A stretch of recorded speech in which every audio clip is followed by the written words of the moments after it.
Hello? Hello? Podcast Network Asia. Pendidikan bukan segalanya. Yang jauh lebih penting adalah kemauan seseorang untuk terus belajar. Halo semuanya, nama saya Michael. Selamat datang di channel saya, Sikutu Buku. Kali ini saya akan bahas kisah inspiratif dari Sanawi, lulusan kelas 1 SD yang sukses menjadi pengusaha es krim dengan omset miliaran. Sebelum kita mulai, buat kalian yang mau support channel ini agar terus berkarya, caranya gampang banget. Kalian cukup klik subscribe dan nyalakan loncengnya. Dukungan kalian membantu banget supaya kita bisa rutin posting dan bersama-sama belajar di channel ini. Sanawi lahir pada tahun 1974 di Blora, Jawa Tengah. Dia berasal dari keluarga yang kurang mampu, ayahnya merupakan penggembala sapi. Karena keterbatasan ekonomi, Sanawi tidak bisa melanjutkan pendidikan. Bahkan, dia juga tidak bisa baca dan tulis. Dari kecil hingga remaja, Sanawi mengikuti jejak orang tuanya untuk menggembala sapi milik tetangga. Di kampung, dirinya dianggap sebagai pemuda yang tidak punya masa depan yang cerah. Namun hal ini tidak mengecilkan semangat dirinya untuk merubah nasib. Sanawi bercerita, ketika usianya 16 tahun, dia diminta orang tuanya untuk merantau ke Jakarta. Bermodal uang 7.500 dari hasil jualan ketela, Sanawi berangkat dengan tetangganya untuk merantau. Namun sayangnya, dirinya terpaksa harus pulang lagi karena tetangganya justru meninggalkan dia sendirian di terminal. Inilah yang membuat Sanawi kembali pulang sambil menangis. Dia beranggapan tetangganya meninggalkan dia sendirian karena Sanawi sebagai orang yang paling miskin dan jelek sendiri. Pengalaman buruk ditinggal di terminal tidak menyurutkan semangat Sanawi untuk mengubah nasib. Kali ini, dia bertekad untuk pergi ke Jakarta lagi sendirian. Sanawi lalu tiba di Jakarta dan turun di terminal bus Pulau Gadung. Dia bersedia bekerja apa saja untuk merubah nasib. Awalnya, Sanawi berusaha mencari kerja menjadi kuli bangunan. Namun sayangnya tidak mudah. Dia pun terus berjuang dan tidak patah semangat. Sanawi lalu berkeliling di kompleks perumahan sambil berteriak rongcat, rongcat. Hal ini lalu membuat orang lain jadi penasaran. Apa yang diteriakkan oleh Sanawi? Ternyata artinya pemborong cat. Jadi, dia menawarkan jasa untuk mengecat rumah secara borongan. Hidup yang dijalani oleh Sanawi di ibu kota juga cukup berat. Dia seringkali tidur di taman, di emperan toko, dan sebagainya. Namun, semua ini tidak membuatnya menyerah. Pilihan yang terbatas mendorong Sanawi untuk bekerja lebih giat lagi setiap harinya. Pada tahun 2006, Sanawi pindah ke Samarinda bersama teman-teman proyeknya. Setahun di sana, hidupnya tidak ada perubahan yang signifikan. Dia pun terpikir untuk mencari penghasilan tambahan. Ketika mencari peluang bisnis, Sanawi bertemu dengan temannya yang berjualan es krim. Dia pun menawarkan diri untuk ikut berjualan. Sanawi mengumpulkan modal dari pinjaman temannya sebesar Rp60.000.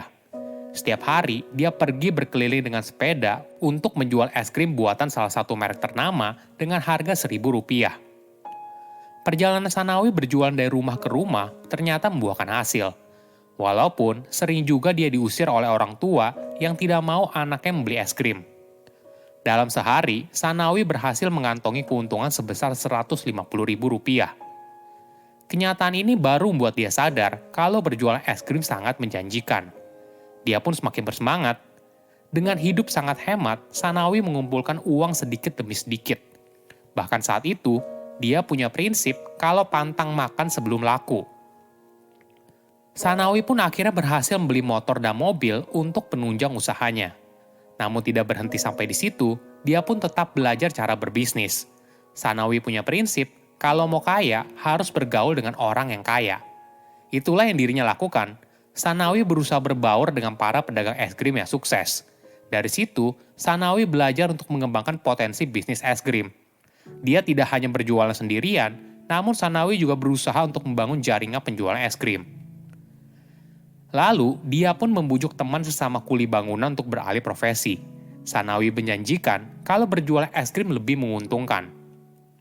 Hal inilah yang membuat dirinya tidak lagi jadi pedagang es krim sendirian. Namun, dia menjadi distributor es krim bagi rekan-rekannya yang lain. Tentu saja, saat itu kendala utama adalah modal. Sanawi sulit mendapatkan pinjaman ke bank. Namun setelah berkali-kali mencoba, akhirnya dia pun berhasil mendapatkan pinjaman. Bisnisnya pun semakin berkembang pesat. Pada tahun 2010, Sanawi sudah memiliki 400 pengecer yang disebutnya sebagai mitra. Lalu usahanya berkembang pesat lagi hingga kini memiliki lebih dari 700 mitra yang dilayani melalui 27 subdistributor es krim yang tersebar di berbagai wilayah mulai dari Samarinda, Kalimantan, Makassar, Manado, Batam, dan Jakarta. Sanawi punya mimpi es krimnya bisa tersebar di seluruh Indonesia. Bisnis yang dimiliki oleh Sanawi diberikan label Vanessa. Awalnya dia ingin memberikan nama Vania, namun karena nama tersebut sudah dipatenkan, maka lalu berubah menjadi Vanessa yang merupakan singkatan dari nama anaknya yaitu Vane dan Sa yang berasal dari Sanawi. Selain sebagai distributor es krim merek terkenal, Sanawi memiliki pabrik yang memproduksi kon es krim di Kudus, Jawa Tengah. Dalam sehari, pabriknya mampu memproduksi 40.000 kon. Sanawi bercerita kalau perjalanannya untuk mencapai kesuksesan memang tidak mudah, penuh dengan air mata dan kerja keras. Dia bercerita, saat dirinya miskin, banyak sekali orang memandang dirinya sebelah mata. Hal ini yang membuat hatinya miris. Jika ada yang bertanya, apa kunci sukses seorang Sanawi? Seseorang yang hanya lulusan kelas 1 SD, bahkan tidak bisa baca tulis, namun bisa jadi pengusaha sukses. Sanawi dengan mantap mengatakan, kunci suksesnya adalah kerja keras, kegigihan, dan semangat. Kadang memang jawaban ini sulit diterima setiap orang, karena kerja keras, kegigihan, dan semangat dianggap sebagai kunci sukses yang umum. Namun, jika tidak dikerjakan secara disiplin dan konsisten, maka kita tidak akan menerima manfaatnya. Jangan lupa juga, Sanawi merupakan orang yang tidak pernah berhenti belajar. Walaupun pendidikan formalnya berakhir di bangku kelas 1 SD, namun keinginannya untuk belajar tidak pernah padam.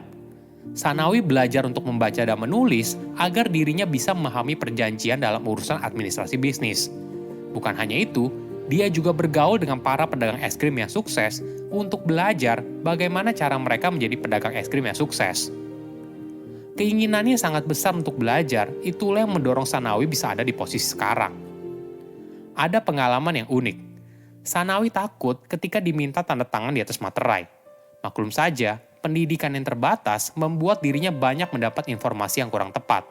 Mulai dari ditakut-takuti kalau dirinya bisa dipenjara karena ditipu orang lain dan sebagainya. Ini merupakan tantangan ketika bisnisnya semakin besar, misalnya dari segi administrasi.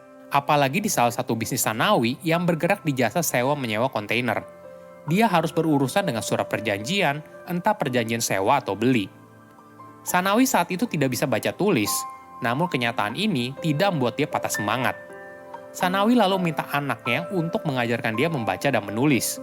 Hingga akhirnya, ketika berumur 35 tahun, Sanawi baru bisa baca dan menulis, walaupun kurang begitu lancar. Nasib setiap orang memang tidak ada yang tahu. Sanawi tidak pernah membayangkan dirinya bisa sukses menjadi pengusaha es krim dengan omset miliaran setiap bulan. Dari tukang es krim keliling, kini Sanawi memiliki berbagai bisnis di Samarinda, mulai dari distributor es krim, minimarket, sewa kontainer, hingga jualan bebek dan ayam beku. Nasib orang tidak ada yang tahu. Kerja keras dan semangat belajar terus-menerus akan mengubah nasib. Silakan komen di kolom komentar pelajaran apa yang kalian dapat ketika tahu informasi ini. Selain itu, komen juga mau tahu informasi apa lagi yang saya review di video berikutnya. Saya undur diri, jangan lupa subscribe channel YouTube Sikutu Buku. Bye-bye. Pandangan dan opini yang disampaikan oleh kreator podcast, host, dan tamu tidak mencerminkan kebijakan resmi dan bagian dari podcast Network Asia. Setiap konten yang disampaikan mereka di dalam podcast adalah opini mereka sendiri dan tidak bermaksud untuk merugikan agama, grup etnik, perkumpulan, organisasi, perusahaan, perorangan, atau siapapun dan apapun.